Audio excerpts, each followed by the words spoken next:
Assalamualaikum warahmatullahi wabarakatuh. Selamat datang di Solusi Sengketa Pajak MNCo, yang pada kesempatan ini saya akan mengisi terkait dengan biaya perjamuan yang diselenggarakan oleh suatu badan usaha. Apakah biaya tersebut bisa dibiayakan dalam menghitung SPT tahunannya. Nah, itu. Karena ini menanggapi ada komen dari beberapa penonton di channel MNCo yang menanyakan apakah perjamuan itu bisa dibiayakan atau tidak. Nah, ini untuk menjawab seperti itu, maka saya akan melihat dulu daripada pasal 6 ayat 1 Undang-Undang Pajak Penghasilan. Apakah perjamuan tersebut itu ada hubungannya dengan kegiatan usaha untuk mendapatkan, memelihara, dan menagih penghasilan. Ya, itu bunyi dari pasal 6 ayat 1 Undang-Undang PPH. Kalau itu terkait dengan untuk maksud saya, kalau badan usaha tersebut untuk menjamu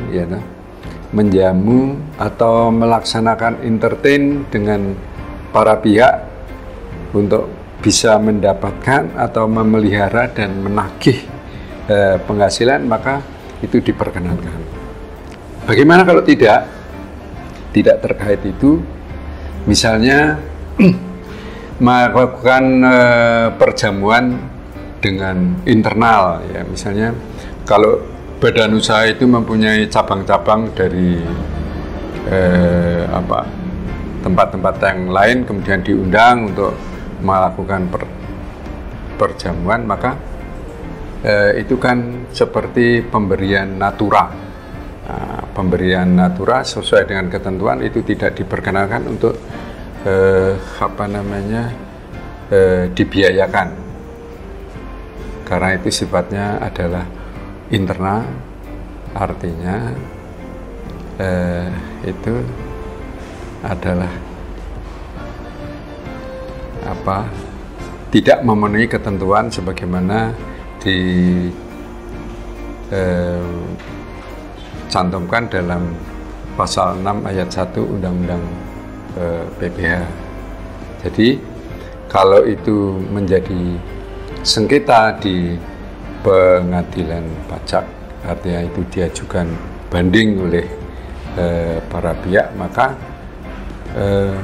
para pihak tentunya harus, terutama pemohon banding yang itu dikoreksi, misalnya biaya perjamuannya itu dikoreksi, maka pemohon banding tentunya akan harus bisa membuktikan bahwa ada dokumen-dokumen yang mendukung itu, ya. Misalnya adalah daftar nominatif terkait dengan kehadiran para pihak, dan itu para pihak itu adalah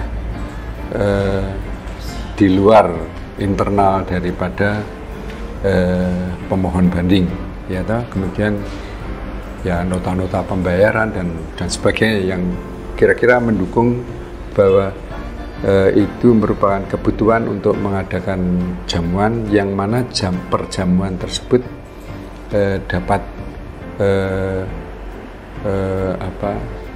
meningkatkan atau menagih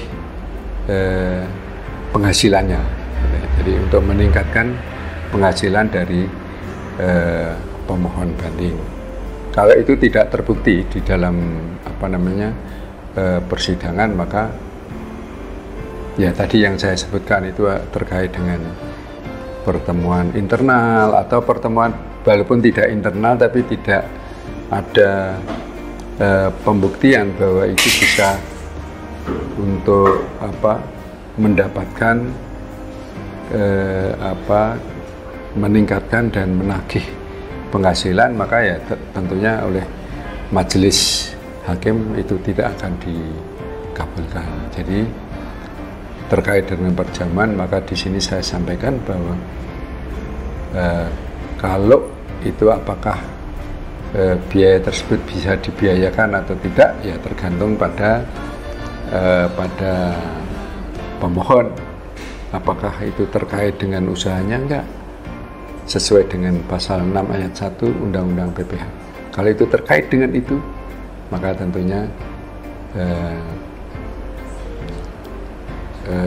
itu bisa permohonan itu bisa dikabulkan, ya toh, karena memenuhi persyaratan pasal 6 ayat 1. Kalau tidak, ya majelis akan menolak permohonan itu. Yaitu terkait dengan itu, saya kira demikian penonton solusi sengketa pajak Menko yang bisa saya sampaikan terkait dengan salah satu penonton yang berkomentar terkait dengan bagaimana terkait dengan biaya perjamuan. Saya kira demikian yang bisa saya sampaikan. Mudah-mudahan apa yang saya sampaikan yang ya walaupun sederhana ini bisa bermanfaat untuk menambah pengetahuan kita. Dan kepada penonton silakan